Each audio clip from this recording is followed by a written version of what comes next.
세계 최고의 투자자가 실시간 주가를 보지 않는다는 사실을 아시나요? 그의 책상에는 블룸버그 단말기가 없습니다. 실시간 알림도 없습니다. 대신 연차 보고서와 수십 년 전 재무제표가 쌓여 있습니다. 대부분의 투자자가 오늘의 헤드라인을 읽을 때 그는 수십 년의 구조를 읽습니다. 하루 500페이지, 수십 년간. 그의 이름은 워런 버핏, 버크셔 해서웨이를 세계적 기업 집단으로 키운 투자자이자 수십 년 동안 시장을 이긴 판단의 상징입니다. 하지만 오늘 우리가 주목할 것은 그의 수익률이 아닙니다. 그가 평생 지켜온 가장 강력한 시스템입니다. 읽는 것, 그것도 기분이 내킬 때 조금 읽는 수준이 아닙니다. 삶의 구조 자체를 독서 중심으로 설계하는 것입니다. 젊은 시절 그는 하루 600페이지, 많을 때는 1000페이지 가까이 읽었다고 회고합니다. 그리고 훗날 젊은 투자자들에게 이렇게 조언했습니다. 매일 500페이지를 읽으세요.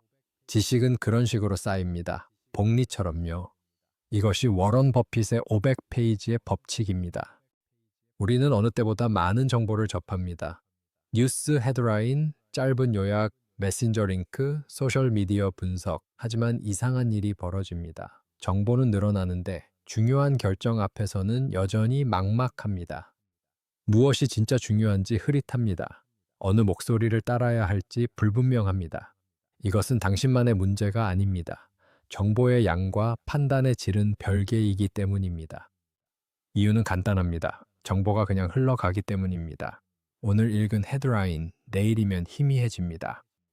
페이지는 넘어가는데 이해는 남지 않습니다. 버핏은 달랐습니다. 그는 흘러가는 정보를 붙잡는 방법을 알았습니다. 정보는 빠르게 지나갑니다. 어떤 종목이 올랐는지 확인합니다. 하지만 그 이면의 구조는 보이지 않습니다. 어떤 회사가 성공했는지 알게 됩니다. 하지만 그 성공을 만든 원리는 잡히지 않습니다. 많은 정보를 접하지만 정작 결정의 순간에는 명확한 기준이 잡히지 않습니다. 이것이 정보 과잉 시대의 역설입니다. 워런 버핏이 읽은 것은 정보가 아니었습니다. 기준이었습니다. 오늘 읽은 페이지를 내일의 판단으로 바꾸는 법, 그 방식이 그를 만들었습니다. 워런 버핏은 아주 어릴 때 이 차이를 알아챘습니다. 7살 무렵 그는 도서관에서 $1000를 버는 1000가지 방법이라는 책을 발견합니다. 읽고 또 읽었습니다. 10살 무렵에는 오마하 공공도서관에 있던 투자 관련 책을 거의 다 읽었고 어떤 책은 2번 읽었다고 전해집니다. 중요한 건 그가 처음부터 천재였다는 사실이 아닙니다. 그도 실패했다는 사실입니다. 1941년 11살 그는 처음으로 주식을 삽니다. 시티스 서비스 프리퍼드 3주, 한 주에 $38였습니다. 곧 주가는 $27까지 떨어집니다. 어린 소년에게 그 하락은 견디기 어려웠습니다. 마침내 주가가 $40로 회복되자 그는 얼른 팔아버립니다. 안도감 때문이었습니다. 그런데 그 주식은 이후 $200까지 올라갑니다. 버핏은 이 경험을 평생 잊지 않았습니다. 무엇을 살 것인가 보다 얼마나 오래 이해하고 기다릴 수 있는가가 더 중요하다는 것을 배운 겁니다. 워런 버핏은 처음부터 시장을 읽은 사람이 아니었습니다. 먼저 자기 조급함의 패턴을 읽은 사람이었습니다. 그 후 그는 더 깊이 읽기 시작합니다. 19살 벤저민 그레이엄의 책을 읽고 큰 충격을 받습니다. 주식이 종이 위에 숫자가 아니라 사업의 일부라는 생각을 처음 제대로 배운 겁니다. 이후 그는 하버드 경영대학원에 지원했다가 거절당합니다. 하지만 컬럼비아가 그를 받아줍니다. 그곳에는 벤저민 그레이엄이 있었습니다. 책으로만 만나던 저자가 이제 그의 교수가 된 겁니다. 그레이엄은 버핏에게 책에서 배울 수 없는 가르침을 주었습니다. 읽은 것을 의심하는 법, 숫자로 검증하는 법, 그리고 자기만의 판단으로 만드는 법. 버핏의 독서가 달라졌습니다. 정보를 모으는 것이 아니라 기준을 만드는 독서로 바뀐 겁니다. 워런 버핏의 뇌 속으로 한번 들어가 볼까요? 1970년대 심리학자 윌리엄 체이스와 허버트 사이먼은 체스 고수와 초보자를 비교하는 흥미로운 연구를 진행합니다. 결과는 놀라웠습니다. 고수는 무작위 정보를 더 많이 외운 사람이 아니었습니다. 반복해서 본 패턴을 의미 있는 덩어리로 읽는 사람이었습니다. 인지과학자들은 이것을 청킹이라고 부릅니다. 흩어진 정보를 하나의 패턴으로 읽는 방식입니다. 처음에는 흩어져 있던 정보가 반복과 연결을 거치면서 하나의 구조로 압축되는 겁니다. 버핏의 독서가 만든 것도 바로 이것이었습니다. 버핏은 숫자를 외운 사람이 아니라 패턴을 읽은 사람이었습니다. 많이 읽은 끝에 숫자 하나만 봐도 그 사업의 체력과 구조를 가늠하는 상태에 도달한 겁니다. 초보자는 재무제표를 보면 매출, 영업이익, 부채, 재고를 따로 봅니다. 반면 버핏처럼 수십 년 동안 산업 보고서와 주주서한, 기업의 역사와 실패 사례를 읽어온 사람은 다르게 봅니다. 숫자들이 한 장면으로 보이기 시작합니다. 이 회사는 가격 결정력이 있구나. 이 경영자는 자본 배분 감각이 약하구나. 이 사업은 겉보기 이익은 높지만 방어력이 약하구나. 이 산업은 지금 화려해 보여도 구조적으로 취약하구나. 정보가 판단으로 바뀌는 순간입니다. 찰리 멍거는 이런 상태를 격자틀 인식 모형이라고 불렀습니다. 한 분야의 지식이 다른 분야의 지식을 해석하는 틀이 되는 상태입니다.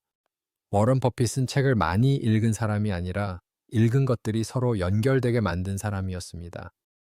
복리는 돈에서 시작되지 않습니다. 페이지에서 시작됩니다. 그가 평생 복리로 키운 것은 자산만이 아니었습니다. 이해도 커졌고 판단도 깊어졌고 실수를 고치는 속도도 빨라졌습니다. 1951년 어느 토요일 20살의 버핏은 워싱턴으로 향하는 기차에 몸을 싣습니다. 책에서 벤저민 그레이엄이 가이코의 이사회 의장이라는 사실을 읽었기 때문입니다. 주말이라 본사문은 닫혀 있었습니다. 그런데도 그는 포기하지 않았습니다. 문을 두드리고 또 두드린 끝에 당시 임원이던 로리머 데이비드슨을 만나게 됩니다. 두 사람은 약 4시간 동안 대화를 나눴습니다.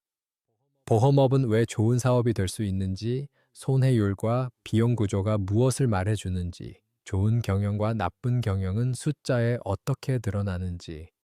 버핏은 그날 주가를 본 것이 아니었습니다. 사업의 구조를 읽었습니다. 판단은 단순한 정보에서 나오지 않습니다. 연결된 정보에서 나옵니다.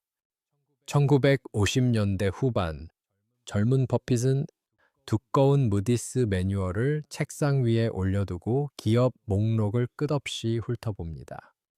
대부분의 사람이라면 몇 페이지 넘기다 포기했을 두께였습니다. 지루하고 느리고 화려함과는 거리가 먼 작업이었습니다. 하지만 버핏은 바로 그런 곳에서 기회를 발견했습니다. 그가 찾아낸 회사 중 하나가 샘본 맵이었습니다.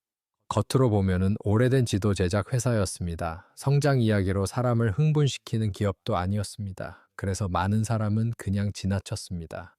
버핏은 그 회사의 사업만 본 것이 아니었습니다. 재무제표를 함께 읽었습니다. 겉에 적힌 숫자만 본 것이 아니라 그 숫자가 실제로 무엇을 뜻하는지 읽었습니다. 그러자 이상한 내용이 보였습니다. 시장은 낡은 지도 회사를 평가하고 있었는데 그 회사가 실제로 보유한 자산의 가치는 시장 평가보다 더 커 보였던 겁니다. 대부분은 쇠락하는 사업으로 봤습니다. 버핏은 그 사업 뒤에 가려진 숨은 자산 가치를 봤습니다. 이것이 버핏식 독서였습니다. 대부분이 지루해서 넘겨버리는 페이지를 끝까지 읽고 그 안에서 가격과 가치의 어긋남을 발견하는 것. 그의 경쟁력은 더 빠른 뉴스가 아니었습니다. 더 오래 읽는 인내였습니다. 독서는 보이는 것만을 읽는 게 아닙니다. 보이지 않는 것을 보게 만듭니다. 하지만 버핏도 틀렸습니다. 그는 훗날 덱스터 슈 인수를 자신의 큰 실수 중 하나로 회고합니다. 수십억 달러짜리 대가를 치렀다고까지 말했습니다. 흥미로운 건 그가 이 실패를 숨기지 않았다는 점입니다. 주주서안에서 자기 실수를 반복해서 해부했습니다. 왜 그 판단이 틀렸는지, 어떤 착각을 했는지, 무엇을 과대평가했는지. 워런 버핏은 책만 읽은 사람이 아니었습니다. 자기 실패까지 읽은 사람이었습니다. 1963년에는 더 극적인 상황이 옵니다. 아메리칸 익스프레스가 샐러드 오일 스캔들에 휘말리며 시장의 공포가 커졌습니다. 사람들은 끝났다고 말했습니다. 브랜드는 무너질 것이고 회사는 치명상을 입을 것처럼 보였습니다. 그때 많은 투자자는 헤드라인만 읽었습니다. 버핏은 소비자의 반복 행동을 봤습니다. 책상에만 앉아 있지 않았습니다. 식당과 상점, 여행 관련 현장을 직접 살폈습니다. 사람들이 여전히 아메리칸 익스프레스 카드를 내밀고 있는지, 소비자의 신뢰가 정말 무너졌는지 확인하려 했습니다. 그리고 결론을 내립니다. 회사는 상처를 입었지만 사람들의 반복 행동은 아직 살아있다. 이 판단은 기사 한 줄에서 나오지 않았습니다. 수년의 독서가 만든 해석력, 그리고 현장을 보는 눈, 둘이 함께 작동한 겁니다. 버핏은 기사에 바로 반응하지 않았습니다. 읽고, 비교하고, 질문하고, 현실과 대조한 뒤에 움직였습니다. 그 차이가 워런 버핏을 만들었습니다. 헤드라인은 공포를 보여줍니다. 독서는 공포 뒤에 진실을 봅니다. 그래서 그의 복리는 단순한 정보 복리가 아니었습니다. 교정의 복리였습니다. 많은 사람은 읽고도 같은 방식으로 실수합니다. 버핏은 읽고 실수하고 다시 읽고 같은 방식으로 다시 무너지지 않으려 했습니다. 2008년 금융위기가 왔을 때도 마찬가지였습니다. 시장 전체가 공포에 휩쓸렸지만 그는 역사 속 위기를 오래 읽어온 사람이었습니다. 처음 겪는 재난처럼 반응하지 않았습니다. 위기는 반복되지만 공포 속에서도 구조를 읽는 사람에게는 기회가 온다는 사실을 알고 있었습니다. 그의 경쟁력은 비밀 정보가 아니라 누적된 해석력이었습니다. 그렇다면 우리는 워런 버핏의 독서 복리를 어떻게 적용할 수 있을까요? 버핏의 500페이지는 양의 과시가 아니라 구조의 상징이었습니다. 핵심은 숫자가 아니라 지식을 매일 복리로 쌓는 리듬입니다. 지금 당장 500페이지를 읽지 못해도 괜찮습니다. 중요한 것은 버핏과 똑같은 양이 아니라 버핏과 같은 방향입니다. 워런 버핏의 원리를 세 가지로 정리할 수 있습니다. 첫 번째, 90일 능력 범위 독서입니다. 능력 범위, 즉 내가 정말 이해하고 판단할 수 있는 영역입니다. 버핏은 모든 것을 알려고 하지 않았습니다. 자신이 이해할 수 있는 원 안에서 읽고 그 원을 천천히 넓혀갔습니다. 한 번에 여러 분야를 건드리지 마세요. 지금 당신이 더 잘 판단해야 하는 영역 하나만 고르세요. 돈, 사람, 협상, 시장, 감정, 이 중 하나면 됩니다. 그리고 90일 동안 그 영역을 파고드세요.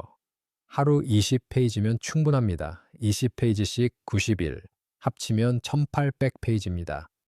1800페이지가 쌓이면 그 분야의 언어가 귀에 익기 시작합니다.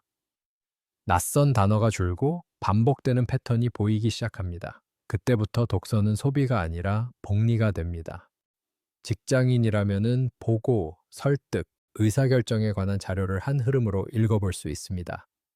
창업가라면은 가격, 고객 심리, 자본 배분 같은 주제를 한 덩어리로 읽는 편이 더 강합니다.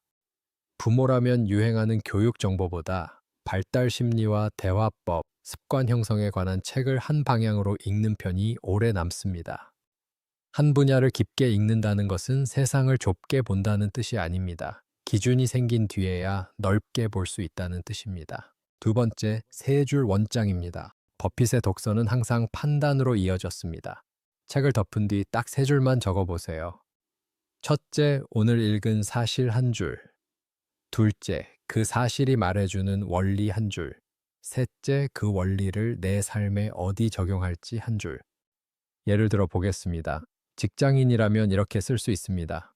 오늘 읽음. 피드백은 즉각적일수록 효과적이다. 원리. 사람은 결과와 행동이 멀어지면 학습하지 못한다. 적용. 팀원 보고서에 일주일 뒤가 아닌 당일 피드백 주기. 창업가라면 이렇게 쓸 수 있습니다. 오늘 읽음. 좋은 기업은 가격보다 신뢰를 먼저 쌓는다. 원리. 경쟁력은 할인보다 반복 구매에서 나온다. 적용. 다음 회의에서 단기 성과보다 재구매 지표를 먼저 보겠다. 부모라면 이렇게 쓸 수 있습니다. 오늘 읽음. 아이의 뇌는 20대까지 전두엽이 발달한다. 원리. 자제력은 아직 미성숙한 기능이다. 적용. 화내기 전에 아직 뇌가 자라는 중이라고 상기하기. 이 세 줄이 중요합니다. 읽은 것이 머릿속을 떠다니는 정보가 아니라 행동의 문장이 되기 때문입니다. 세 줄 원장의 핵심은 요약이 아닙니다. 변환입니다. 책 속 문장을 내 문장으로 바꾸는 것, 남의 통찰을 내 판단의 언어로 바꾸는 것. 이 과정이 없으면 독서는 감탄으로 끝납니다. 이 과정이 있으면 독서는 기준으로 남습니다. 세 번째, 주간 제독과 빈칸 확보입니다. 워런 버핏의 독서는 바쁜 독서가 아니었습니다. 읽고 끝내는 독서도 아니었습니다. 다시 읽고 가만히 생각하는 시간이 함께 있었습니다. 일주일에 한 번 30분만 확보해 보세요. 그 주에 적은 세 줄 원장을 다시 읽어보세요. 그리고 새 정보를 더 넣지 말고 딱 세 가지만 점검합니다. 이번 주에 반복해서 등장한 패턴 하나, 내가 버려야 할 착각 하나, 다음 주에 실제로 적용할 행동 하나. 이 30분의 빈칸이 중요합니다.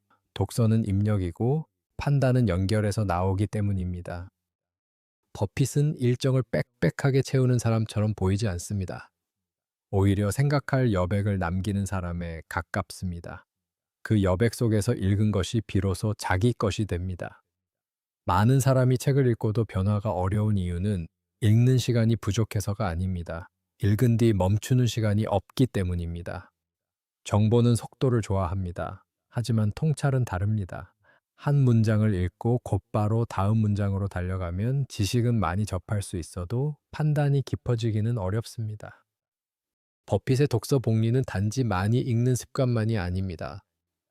읽은 것을 가라앉히는 습관까지 있어야 완성됩니다. 사람들은 종종 결과만 부러워합니다. 하지만 버핏의 진짜 자산은 돈이 아니라 축적된 해석력이었습니다. 워런 버핏은 말했습니다. 최고의 투자는 언제나 자기 자신에게 하는 투자라고. 독서는 그 투자에 붙는 가장 조용한 이자였습니다. 오늘의 몇 페이지는 조용합니다. 하지만 복리는 늘 조용하게 시작해 결국 삶의 방향을 만듭니다. 당장 500페이지를 읽을 필요는 없습니다. 내일 아침 20페이지면 충분합니다. 왜 하루 20페이지일까요? 계산을 보여드리겠습니다. 20페이지 곱하기 7일, 140페이지. 140페이지 곱하기 4주, 560페이지, 한 권입니다. 한 권 곱하기 12개월, 12권. 1년에 12권을 읽으면 당신은 상위 5%입니다. 하지만 중요한 건 권수가 아닙니다. 20페이지 곱하기 90일, 1800페이지. 한 분야에 1800페이지가 쌓이면 당신의 뇌에 새로운 격자가 생깁니다. 그때부터 당신은 대부분이 보지 못하는 패턴을 보기 시작합니다. 버핏이 그랬던 것처럼. 중요한 것은 크기가 아니라 방향이고 속도가 아니라 지속성입니다. 내일 아침 휴대전화를 먼저 집지 말고 책을 먼저 펼쳐보세요. 딱 20페이지를 읽어보세요. 그리고 세 줄만 적어보세요. 무엇을 읽었는가? 그게 왜 중요한가? 내 삶에 어디에 쓸 것인가? 7일만 해보세요. 7일간의 독서 복리 실험, 하루 20페이지와 세 줄 원장, 그 결과를 댓글로 알려주세요. 시청해주셔서 감사합니다. 지금까지 거장들의 뇌를 해킹하여 여러분의 삶에 이식하는 정신공학이었습니다.